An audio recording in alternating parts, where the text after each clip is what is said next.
BRICS counterparts to embrace its powerful position, to be a voice of inclusion, of change, and to advocate for a more progressive world order defined by cooperation. That was among the key messages delivered to foreign ministers of the group as heads of state and government, including President Cyril Ramaphosa, who touched down in Brazil's capital, Brasilia, yesterday.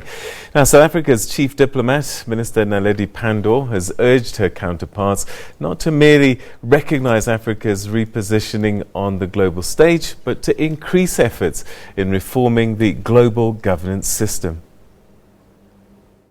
When our five nations first came together, we were united in our commitment to restructure the global political, economic, and financial architecture, to render it more balanced, more representative, and more equitable.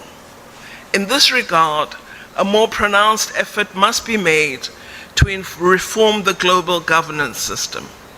As we continue as BRICS to support multilateralism in the global political and economic governance system, we must also advocate for greater representation for Africa and the global South. This goes hand in hand with acknowledging the centrality of organizations that have a multilateral remit.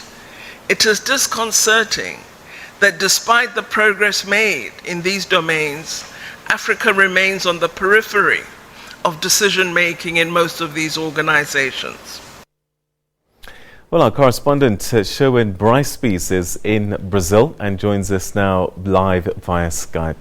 Sherwin, thanks very much for joining us. We've just heard from the Foreign Affairs International Relations Minister, and I wonder, that meeting between the Foreign Affairs Ministers, does that set the tone for what will happen next?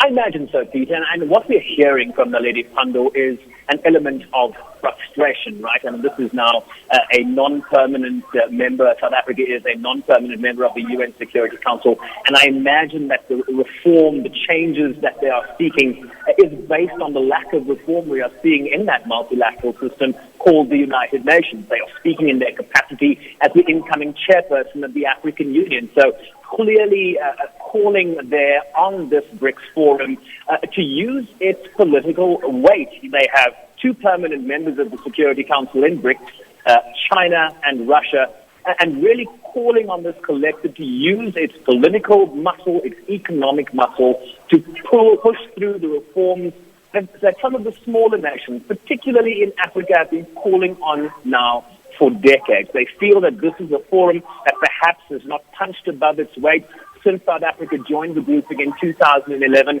and is seeking for that to be addressed in this summit. Of course, the summit is being held in Brasilia for the second time, the only city to host this summit for the second time. But Peter, the equation has changed somewhat with the election of Jair Bolsonaro in Brazil as president. This is a right-wing president. He has shifted the leftist politics of Brazil far to the right. He has sought a closer relationship with United States President Donald Trump. We see similar moves from Narendra Modi, the Prime Minister of India, who leads a very strong nationalist government, a very strong mandate in India. So some questions about how the political calculus within the group is changing. Brazil, in the iteration of this summit, wanting to focus on innovation in terms of economic growth. There is a business forum that is underway right now.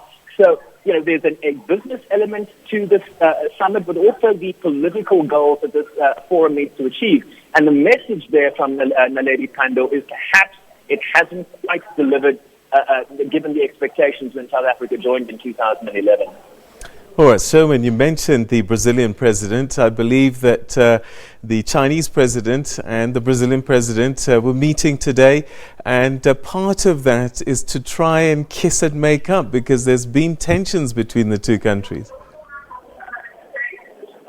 Very deep tensions. I'll give you a little history, Peter. Jair Bolsonaro, when he was running for president, visited Taiwan, what they call the Republic of China, this breakaway that China, mainland China, sees as its own. And of course, this is, an affront to China to visit Taiwan. I'm sure you're aware of the tensions there. He was very critical of China as he sought to reposition Brazil, shifting away from the leftist governments in this region in South America, closer to the United States. Really an offense, if you will, to the Chinese. But there are strong economic ties between the countries, between China and Brazil, some $80 billion that cannot be brushed away. And there's a real sense here that the Chinese have deep roots in Brazil, whether it's this president or the one that follows. So, not really responding to the rhetoric that has been emanating from the presidency here in Brazil since the election of Bolsonaro last September. Of course, he came into office in January this year. So it's a relationship that will be watched very closely, not just between China and Brazil, but really how Brazil is going to fit into the BRICS Forum, which was historically seen as an alternative to the West. Now you have, two major governments in this group reaching out, trying to seek closer ties with the United States. And the question we are asking is at what extent to the collective decision-making of this group. The officials for now are telling us that it's not such a big deal. Let's wait and see. Yes, indeed. We shall wait and see, and we'll catch up with you again a little bit later on, but that's where we'll leave it for the time being. Sherwin Brycebees, thanks so much indeed for your time.